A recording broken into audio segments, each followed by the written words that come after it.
The terrorist casually tossed a shell to the arms dealer. Fire 2 rounds to test the goods. The arms dealer nonchalantly handed it to his subordinate Jack. Jack merely asked, "Where to fire?" The terrorist pointed to a tree high above. Jack glanced at the position and immediately began setting up the artillery.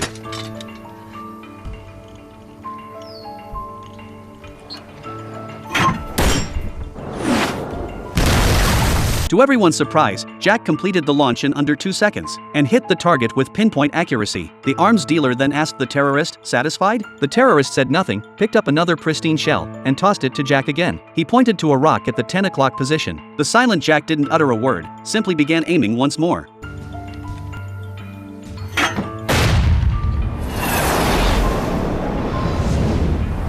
This time, he hit the target even faster and more precisely. Seeing the terrorist's satisfied smile, the arms dealer declared confidently, "Jack is the top expert from the special forces. Shells in his hands are like they have GPS." Hearing this, the terrorists began to show some appreciation for Jack. "Then let's test him one last time," the terrorist said, walking to the hillside and drawing a white circle behind him. He then announced to everyone, "If Jack can hit the circle behind me with the shell, I'll buy all the weapons." Jack didn't hesitate at all. He paused briefly when picking up the shell, ultimately choosing a low-damage smoke grenade, knowing a real shell would send the terrorist flying. As Jack took aim, the other terrorists thought they'd all lost their minds. One terrorist warned Jack, "You better hit the mark. If anything happens to our boss, you won't live either." Simultaneously, the other terrorists subdued the arms dealer. It seemed none of them would escape if anything went wrong, yet Jack remained unflappable. He glanced at the arms dealer, and in the next instant, loaded the shell into the barrel.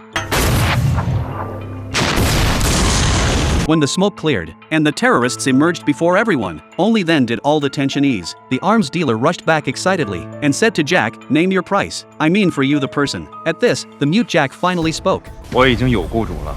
The terrorist interjected, "I'll give you 100 times the price." Jack remained unmoved. He only gazed deeply at the arms dealer. Seeing Jack was unpersuadable, the terrorist turned to the arms dealer, "I'll pay triple the price of your weapons just for Jack alone." The arms dealer replied, "Jack is priceless." Hearing this, the terrorist ordered his men to bring all the money. "This will last you a lifetime." But the arms dealer glanced at it and still refused. Enraged, the terrorist warned the arms dealer, "Either take the money and leave Jack behind, or none of you walk out of here alive." Facing the terrorist's relentless pressure, the arms dealer had no choice. He picked up a dollar bill, examined it, and finally agreed to hand Jack over to the terrorist.